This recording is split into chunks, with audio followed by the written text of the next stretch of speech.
Luego de varias inmersiones infructuosas en la rada de Iquique, el equipo de arqueólogos submarinos liderados por Diego Carabias está a punto de dar con uno de los hallazgos más relevantes encontrados entre los frágiles y deteriorados maderos de la Esmeralda. Es abril de 2010 y después de 130 años de la batalla que inmortalizó al capitán Arturo Prat y a su tripulación, los profesionales tienen frente a sus ojos, en las oscuras profundidades del Océano Pacífico, un cráneo humano que podría corresponder al último mártir del combate naval de Iquique.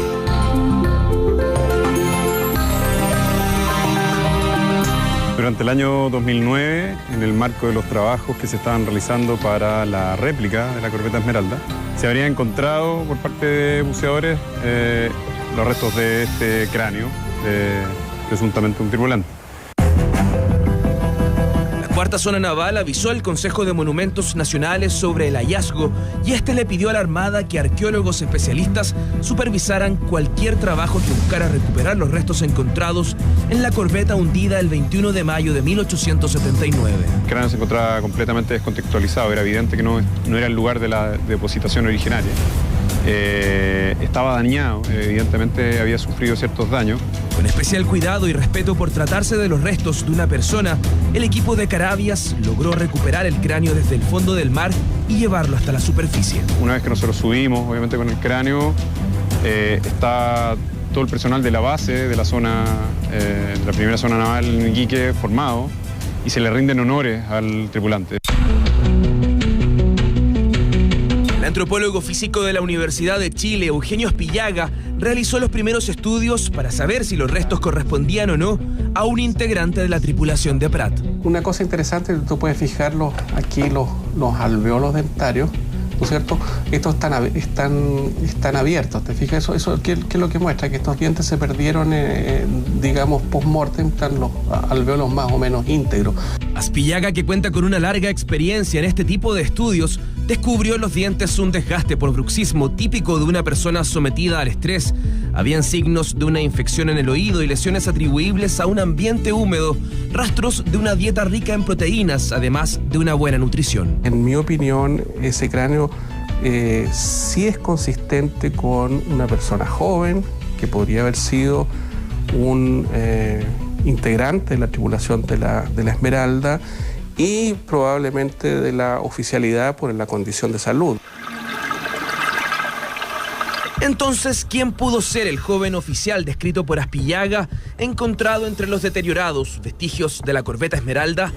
Las primeras sospechas sobre su identidad comenzaron hace 40 años en la misma rada de Iquique. Un grupo de expertos en buceo se apresta a bajar al fondo marino donde reposa la Esmeralda. En diciembre de 1978, el experimentado buzo, médico y dibujante Alfredo Sea documentó a color los vestigios sumergidos de la nave que protagonizó uno de los combates marítimos más temerarios del mundo. Estos maderos, cubiertos de moluscos y vegetales, han tomado una dimensión misteriosa, casi sagrada. 3 años antes ya había registrado en blanco y negro el estado en el que se encontraba la Esmeralda. Gracias a ambos registros, los chilenos pudieron ver por primera vez a uno de los íconos más relevantes de nuestra historia. Usted encontró algo que le llamó especialmente la atención. Encontramos el sable de un oficial. Pero en 1979 el médico contó solo una parte de la historia. Cerca de la espada, el doctor Sea, quien murió en el 2016, también habría encontrado a su dueño, el guardia marina Ernesto Riquelme.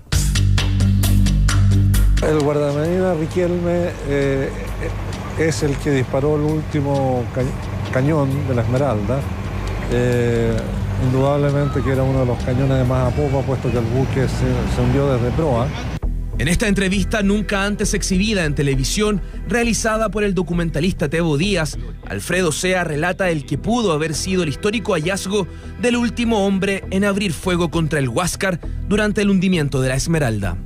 Fue al otro costado, en el costado de babor, donde a mí me tocó encontrar los restos de Riquelme. O sea, el agua lo desplazó por debajo, seguramente, de la chupeta, de la parte de la popa en la Esmeralda, y lo metió entre los escombros del buque, lo metió debajo.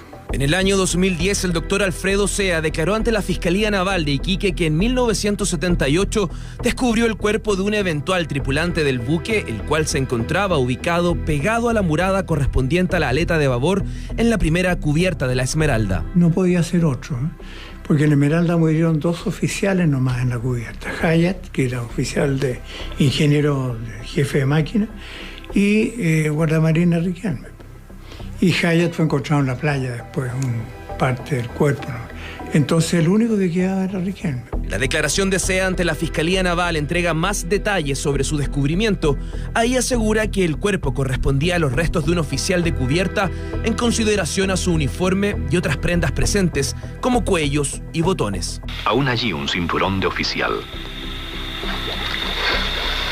Estas reliquias sumergidas nos traen el recuerdo de los héroes que lucharon en la toldilla después de la muerte de Prat.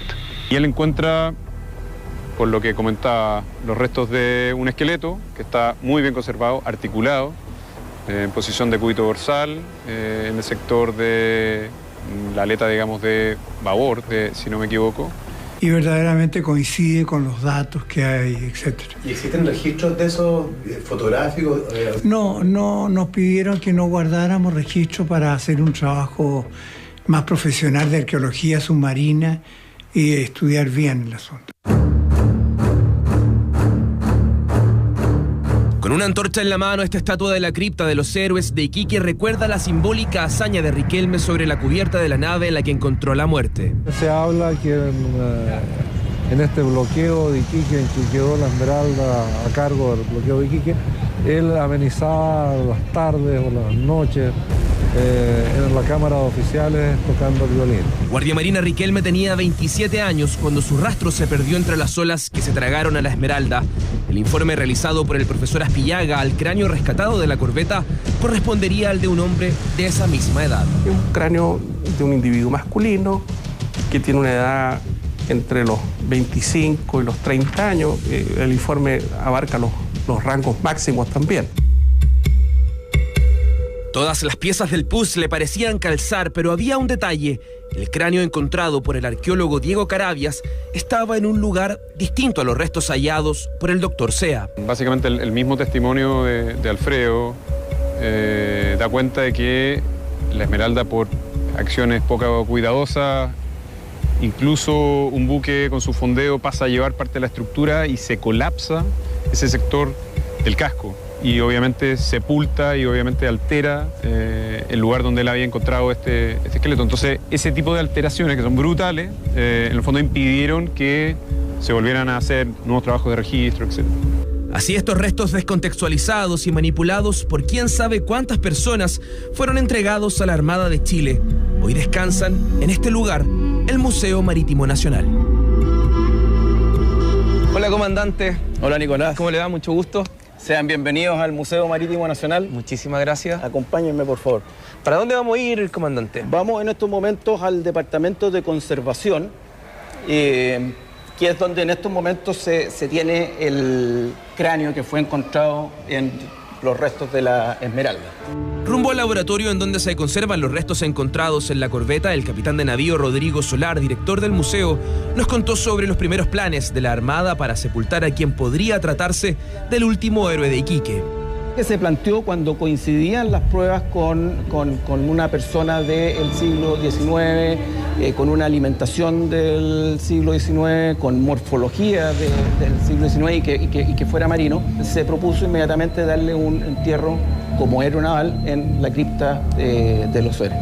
Pero faltaba una prueba para realmente confirmar esto, dado que la cripta es un monumento nacional y cualquier cambio ahí tiene que ser debidamente justificado y con todos los argumentos del caso. El último veterano de la Esmeralda en entrar a esta cripta fue el grumete Wenceslao Vargas, uno de los 57 sobrevivientes del combate naval de Iquique. Él falleció el 15 de mayo de 1958, así que hubo una ceremonia aquí frente a este monumento, en la cual yo estaba presente porque era cadete en la Escuela Naval en esa época, y es el último de los sobrevivientes de la Esmeralda. Wenceslao Vargas recibió el grado de vicealmirante pocos años antes de su muerte. A sus 92 años, el suboficial Manuel Chamorro recuerda todavía las veces que compartió con el último hombre de la tripulación de Prat. Visitaba comúnmente los buques, alternaba con los marinos, con la gente, muchas veces en la cripta de los héroes. Dicen que cuando lo llevaron muy enfermo, lo llevan al hospital naval, pasó frente al monumento de los héroes de Iquique en Valparaíso, y al pasar frente al monumento dice que le dijo: ya vamos a estar en compañía, Arturito, ya vamos a estar juntos.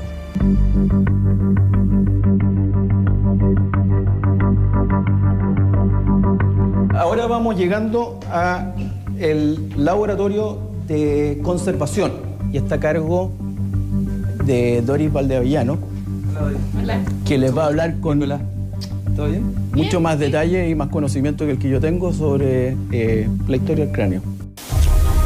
Esto se encuentra en el depósito. ¿Por qué en depósito? Porque en el depósito se mantienen las condiciones estables. Tiene una doble caja, eso significa 2 capas de protección sobre el original.